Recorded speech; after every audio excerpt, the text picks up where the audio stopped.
Bismillahirrahmanirrahim. Assalamualaikum warahmatullahi ta'ala wabarakatuh. Alhamdulillahi rabbil alamin. Wa sallallahu ala sayyidina Muhammadin wa ala alihi wa sahbihi wasallam, amma ba'du. Saya agak terkejut tatkala melihat ada suatu channel, itu namanya Bejo Dunyo Akhirat, mengatakan bahwa babak baru begitu ya, bahasanya itu karomah Kiai Haji Imaduddin Utsman Al-Bantani. Jadi karomah itu min aulia ya. Nah sekarang Imad ini sudah ditasbihkan menjadi seorang wali, karena terbukti orang-orang yang kontra dengan Imad itu banyak yang meninggal, banyak yang wafat ya. Yang mana ini sudah menjadi tema video saya beberapa kali ini. Ini adalah pemikiran yang sekali lagi sengklek, sekali lagi ini adalah pemikiran yang awut-awutan dan acak-acakan. Sebelum itu saya mau membongkar satu-satu dulu nih ya. Kalau misalkan kita ini memang tidak setega si Imad dan kawan-kawannya di dalam menggoreng satu perkara begitu. Itu nanti akan kita buktikan, cuman bukan dalam video ini. Dalam video ini kita akan melihat dulu bagaimana omongannya si Imad, kemudian orang ini nih saya nggak tahu namanya siapa, nggak penting juga saya tahu namanya siapa. Cuman pemikirannya acak-acakan, pola pikirnya awut-awutan, tidak memahami syariat, tidak memahami agama, tetapi dengan pede begitu mengamini apa-apa yang dari awal sudah menjadi fitnahnya si Imad. Ini akan kita saksikan videonya seperti apa. Apapun caranya, kita akan lawan dan pertahankan nasab kita. Setelah nulis begitu, dia mati. Jangan macam-macam. Oke. Kenapa? Karena apabila sesuatu kashful astar telah terjadi, maka tidak ada satu kekuatan pun yang mampu untuk mencegahnya. Nah, sebentar. Ini kan yang diajarin sama dengkotnya nih. Ini yang diajarin sama si Imad. Sedari awal dia itu dengan pedenya mengatakan bahwa matinya seseorang yang mana itu kebetulan orangnya ini ada kontra sama si Imad, itu dikatakan adalah bagian dari kashful astar. Kashful astar itu apa ya? Dia dibukakan hijab, dibukakan penutup. Jadi supaya nampak mana yang benar, mana yang salah. Ya sudah, orang yang kontra sama si Imad itu jangan sampai berani-berani untuk melawan begitu, karena akan dihabisi itu oleh Allah Subhanahu wa taala. Itu klaimnya si Imad tuh. Ini orang apa belis ya? Kalau orang berani untuk berdiri tegak ketika ada bulldozer, maka dia akan terlindas oleh bulldozer. Siapapun dia.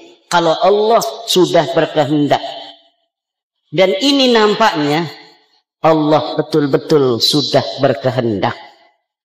Apapun fitnahnya, apapun framingnya, setinggi apa dia pangkatnya hari ini, yang mau membela nasab yang telah menyakiti Rasulullah Muhammad sallallahu alaihi wasallam itu beratus-ratus tahun, dia akan ikut terbantai oleh kedahsyatan kehendak Allah Subhanahu wa taala. Lihat, ini si Imad sekarang sudah menjadi juru bicaranya Allah Subhanahu wa taala ya. Dapat dari mana dia itu kesimpulan seperti ini? Itu adalah kesimpulan paling bodoh, paling tolol, paling geblek yang pernah ada.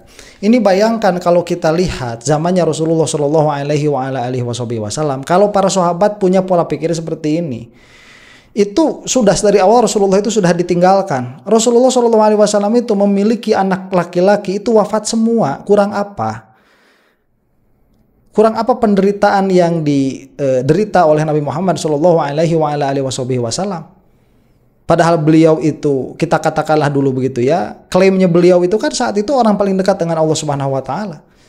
Tetapi orang yang secara zahir itu paling banyak ujiannya, paling banyak cobaannya, dan yang tidak mampu melihat hal itu sebagai anugerah dari Allah Subhanahu wa taala itu adalah orang-orang musyrik, orang-orang yang memang dari awal tidak memiliki ilmu sama sekali. Jadi ini luar biasanya si Imad. Makanya kenapa sekarang terjadi fitnah besar seperti ini ketika ada seorang anak muda yang dia itu sudah sadar dari bodohnya clipping si Imad ini, kemudian kembali kepada pendirian sebelumnya yang mana Ba'alwi itu adalah zuriatnya Rasulullah Shallallahu Alaihi Wasallam, sampai beliau itu bersumpah dengan Al-Quran mengatakan sudahlah orang-orang awam itu nggak usah dibawa-bawa begitu kepada masalah ini.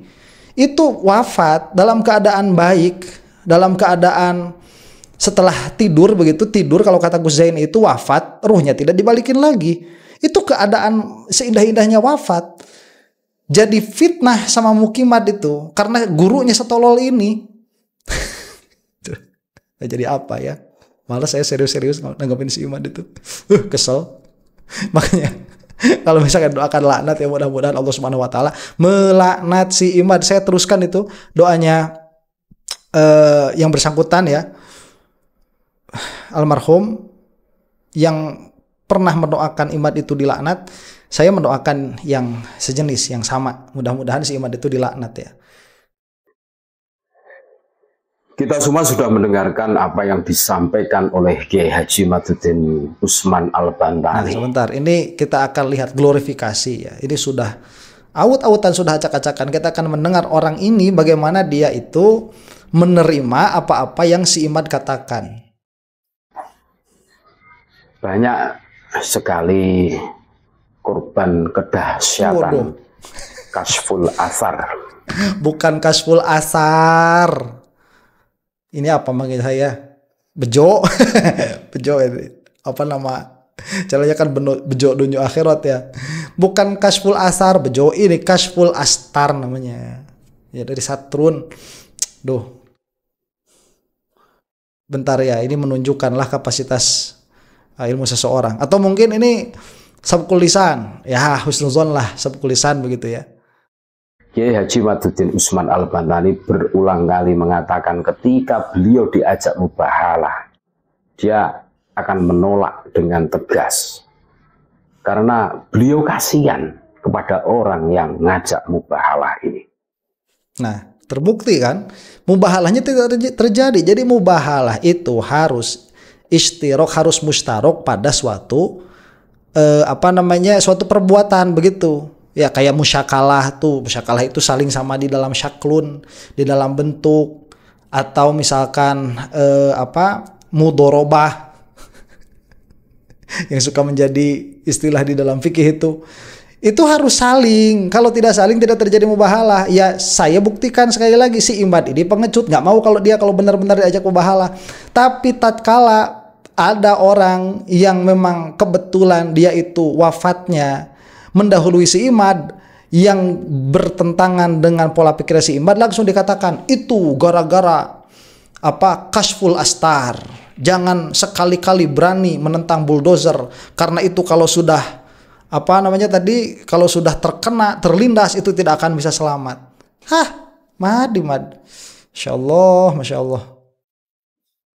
Akan tetapi kita semua tahu banyak yang di situ itu tetap ngeyel, merasa paling benar sendiri tanpa mau mencerna. Yang merasa paling benar sendiri itu siapa? Yang ngomong walau aftal muftun itu siapa? Yang berseberangan dengan Naqobah internasional itu siapa? Yang kemarin sampai salah menerjemahkan perkataan Nakib itu siapa? Kemudian yang memaksa ngomong orang mana itu ya, orang Arab yang di Madura itu sampai mengatakan Bani Ba'alwi munqati ijma'an, itu siapa, dari kalangan mana? Kalangan si Imad semua. Nih saya tuh heran, masih ada saja orang percaya sama si Mukimat itu matanya kemana, tolong dibuka. Jangan, Dajjal itu ciri-cirinya matanya itu nggak ada sebelah. Nah mata nggak ada sebelah itu dia tidak bisa melihat perkara dengan adil. Yuk kita kalau misalkan ngelihat satu perkara begitu ya, tutup tuh mata satu, itu akan lebih ke kiri sedikit. Kalau yang dibuka yang kiri begitu, kalau dibuka ke kanan, terbalik ya. Kalau dibuka ke kanan itu dia akan ke kanan sedikit. Kalau yang dibuka akan ke kiri sedikit. Kalau dibuka yang kanan itu akan ke kiri sedikit. Kalau dibuka yang kiri akan ke kanan sedikit. Atau kalau adil harus bisa melihat dua-duanya. Mukimat ya, ini bejo. Kiai Haji Maduddin Usman Al-Bantani itu berdasarkan referensi kitab, seheboh apapun fitnahan yang kalian lontarkan kalian akan hancur. Waduh. Ibarat orang yang berani menghadang sebuah bulldozer akan tergilas. Loh, yang tergilas itu apa? Yang tergilas itu intelektualitas kalian, Mukimad. Ini berdasarkan kitab-kitab, berdasarkan kitab yang tidak ada data. Jadi tidak ada data itu inti dari istilahnya Mukimad. Sudah sering saya katakan lah, malas juga ngomong lagi itu. Inilah tanda-tanda karomah Kiai Haji Maduddin Usman Al-Bantani yang kasat mata. Ini sebagai renungan buat kalian-kalian yang masih ta'assub, masih fanatik buta. Waduh, yang fanatik buta itu kamu itu dibilangin DNA. Bisa melacak ke atas, kamu percaya aja. Keturunan Rasulullah harus J1, kamu percaya aja. Kemudian tidak ada kitab sezaman, kamu percaya aja itu sebagai dalil. Yang taklid buta itu siapa? Kamu, begitu. Dan kalau tadi dikatakan ya, sebentar, apa bahasanya itu? Masih fanatik sebagai renungan. Karomah tuh. Kalian-kalian. Sebentar bahasanya nih. Tanda-tanda karomah Kiai Haji Maduddin Usman Al-Bantani yang kasat mata. Ini adalah karomah. Karomah itu khariqun lil adat. Khariqul lil adat itu dia tidak tidak biasa begitu. Dia keluar dari kebiasaan, keluar dari sunnatullah. Itu khariqul lil adat. Apa khariqul lil adat yang keluar dari si Imad ini apa? Orang wafat diklaim durhaka sama dia, itu ketololan ya. Saya katakan tadi sekali lagi, kalau misalkan ini pola pikir seperti ini dipakai oleh para sahabat radhiyallahu taala anhum kepada Rasulullah SAW, bubar udah Islam sedari awal itu. Ini ngobrolin pola pikir loh ya. Udah bubar sedari awal. Lawang Rasulullah SAW itu sangat banyak sekali cobaannya kok. Malah kata beliau itu orang yang paling menderita itu kan saya. Kemudian yang amsal sumal amsal fal amsal itu yang lebih mirip dengan Rasulullah, yaitu yang lebih banyak cobaannya. Ini mah nggak ada khariqul lil adat. Orang wafat, malah orang wafatnya dalam keadaan bagus. Orang wafat, orang meninggal, kemudian diklaim itu durhaka sama saya. Ya apa? Khariqul lil adatnya di mana? Begitu. Kalau ini fitnah besar, iya, karena mereka itu memang kerjaannya kayak gini. Saya mah kemarin ya ada Roma Irama tuh dipakai, ditinggal wafat oleh beberapa orang terdekatnya. Mana kita dijadikan itu bahan gorengan? Nggak ada tuh sama sekali tuh. Ini sebagai renungan buat kalian-kalian yang masih ta'assub, masih fanatik. Kamu yang fanatik buta itu. Ngeri, kasihan kalian. Kamu yang kasihan itu. Yang bukan kita yang kasihan itu. Ya cuman kalau misalkan kita kasihan ya kasihan juga sih. Kalau bikin konten view-nya nggak sebanyak kalian tuh, ya Mukimad. Kalau mau bikin kasihan tuh di situ, karena kalian itu buzzernya banyak. Jadi perspektif kasihannya berbeda lah ya. Yang kasihan itu kamu, junjungan kamu itu. Saya si Hanif Farhan tuh, saya tantang baca Mafathul Ghaib, nggak mau. Si Setu, saya tantang ngejelasin perkara yang mudah saja Mathalibul Sam'ah, nggak mau. Si Imad, saya tantang Mathalibul Sam'ah, nggak mau. Yang jadi junjungan kamu itu orang yang tidak layak sama sekali. Jangankan jadi kiai, jadi murid saya nggak layak. Saya kedatangan orang, kalau begitu ya, kedatangan orang mau jadi murid saya, takhusus, nggak bisa Mathalibul Sam'ah, pergi kamu sudah. Ya, kayak si Imad itu udah pergi, nggak level.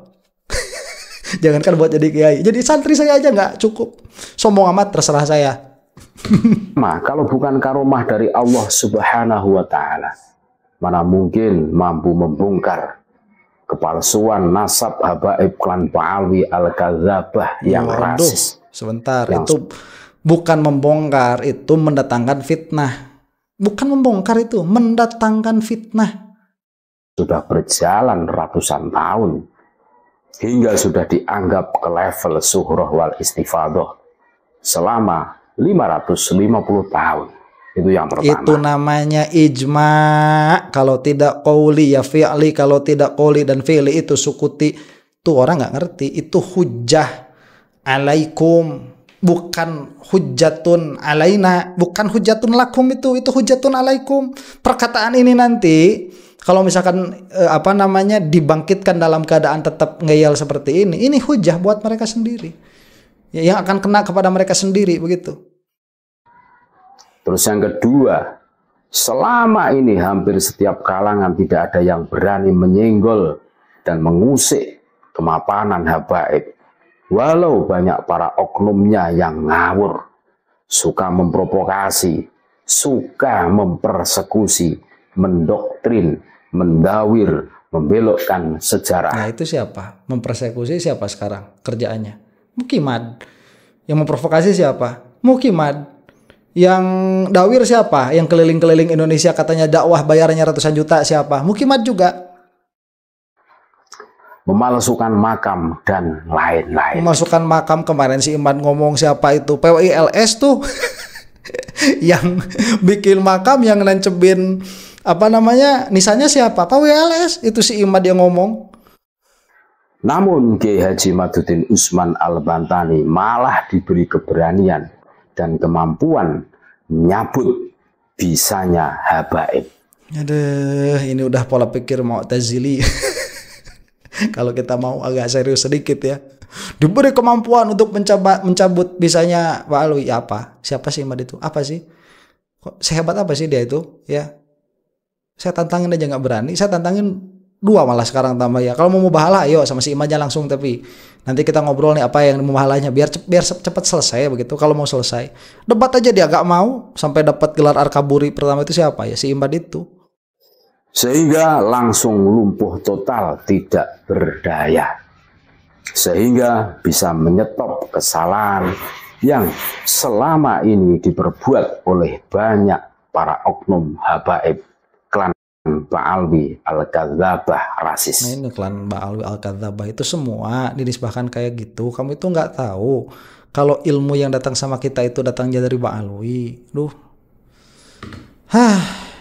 Itu yang kedua. Terus yang ketiga, Kiai Haji Maduddin Usman Al-Bantani diberi anugerah keluasan ilmu sehingga mampu menghasilkan karya lebih dari 20 kitab berbahasa Arab di usia masih muda. Nah itu kebanyakannya copy paste. Kemarin juga sudah saya bikinkan video, kamu itu nggak update.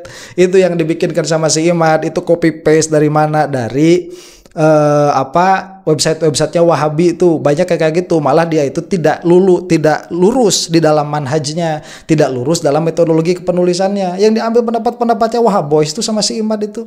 Kamu itu nggak tahu malu pakai baju NU, mengapresiasi tulisannya si Imad. Baca kitab aja bihung bisa nih orang ini nih. Itu si Imad tulisannya nggak spesial amat, biasa aja.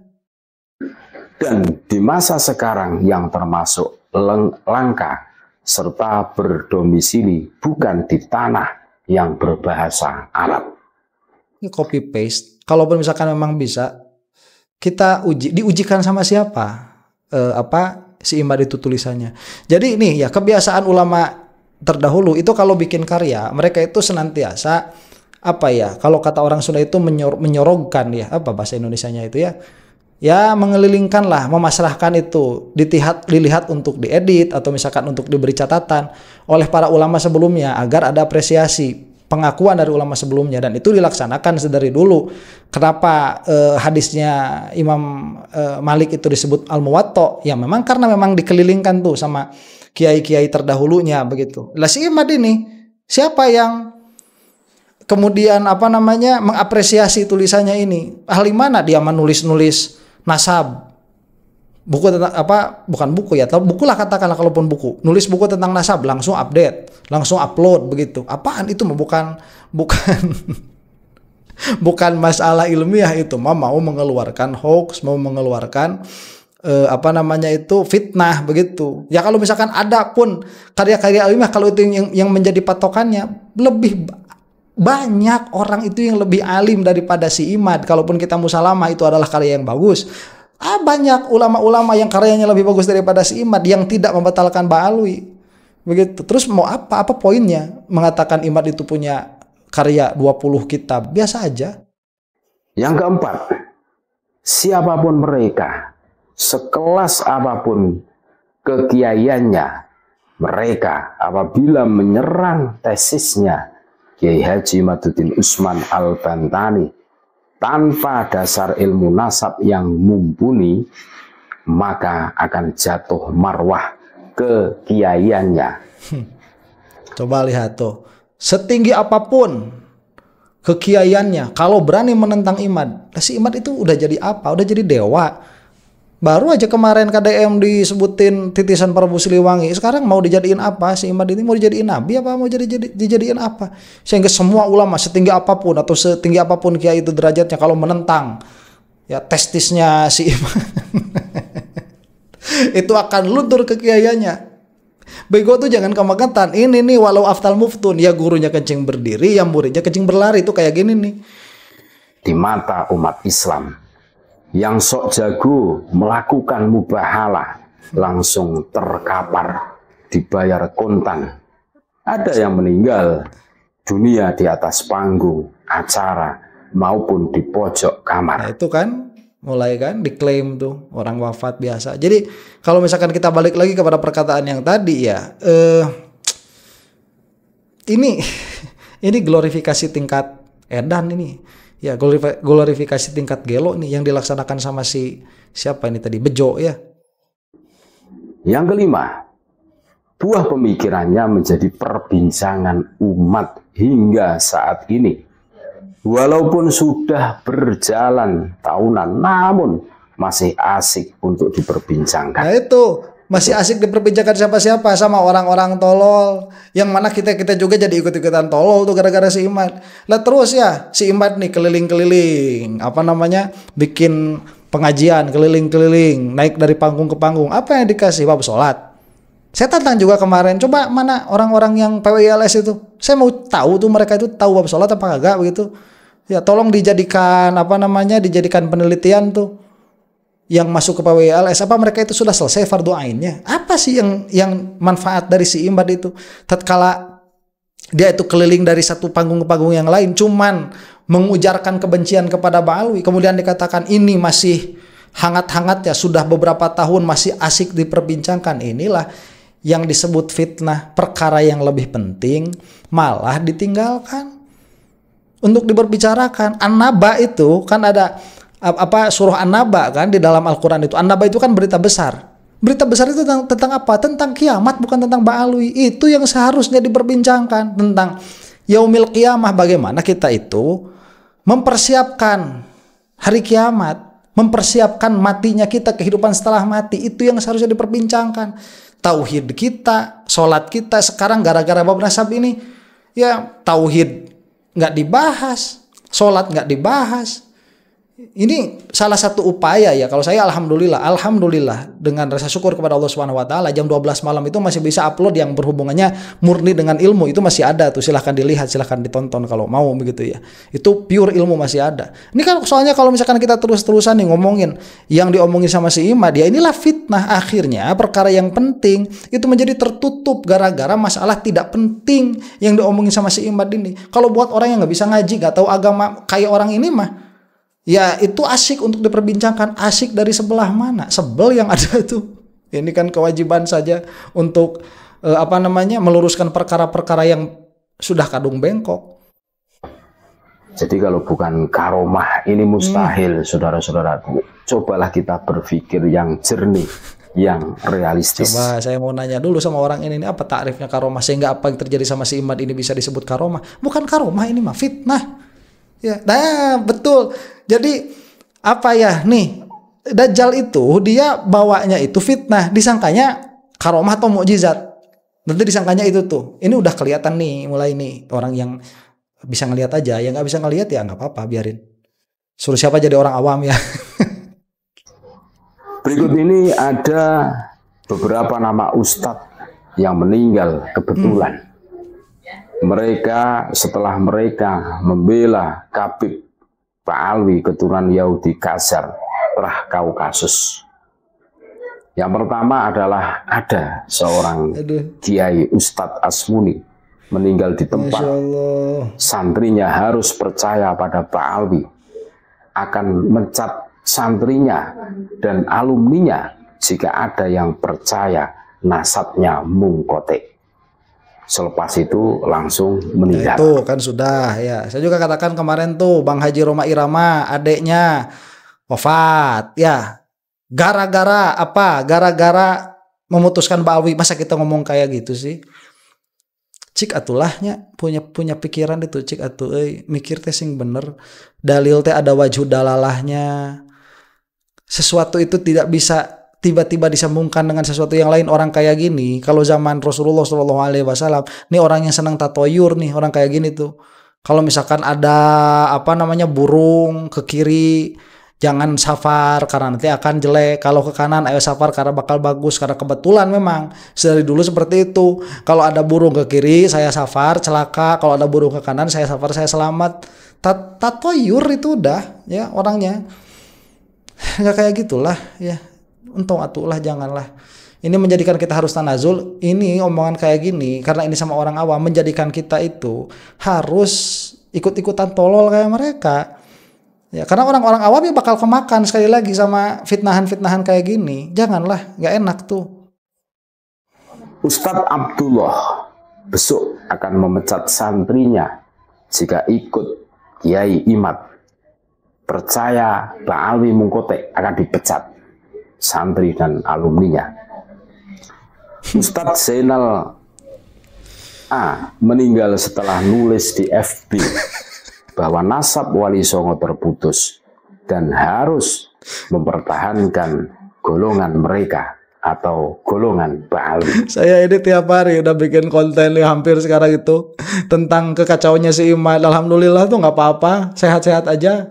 Ya, itu udah nggak ada urusannya. Gak ada urusannya. Gak ada urusannya, Pak.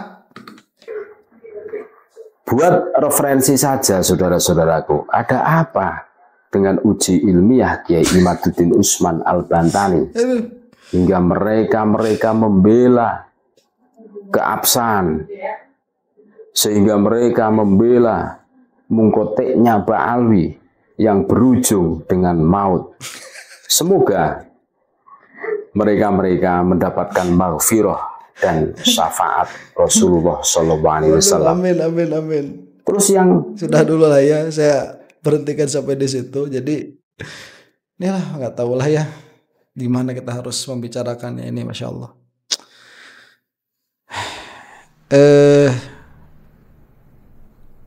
Susah mengurutkannya itu emang. Kalau buat orang-orang awam ini kita jadi percuma akhirnya berbicara itu mengenai hal-hal ini. Kalaulah memang bukan karena sedikit banyak begitu ya menyeimbangkan informasi yang datang, sebetulnya udah nggak perlu ya, udah mereka mau ngomong apa terserah mereka aja mau ngomong apa begitu. Nggak punya telinga juga buat mendengar, nggak punya mata buat melihat, mencabrus saja. Perkara dalil nggak ada madulnya dimasukin, perkara yang memang tidak qot'i dianggap qot'i dan lain sebagainya. Ya sekali lagi ya, kalau tadi dia mendoakan mudah-mudahan mendapatkan maghfirah, ya itu juga sama. Kalau saya itu mendoakan laknat itu cuma sama si Imad aja. Adapun buat orang-orangnya yang mengikutinya itu karena kebodohan, karena keawaman mereka, karena mereka tidak bisa berpikir dan hanya taklid saja dalam keadaan padahal masih banyak ulama yang lebih pantas untuk ditaklidi. Ya itu sajalah, mudah-mudahan kita semua diampuni oleh Allah Subhanahu wa taala. Wallahu taala alam bisawab. Assalamualaikum warahmatullahi taala wabarakatuh.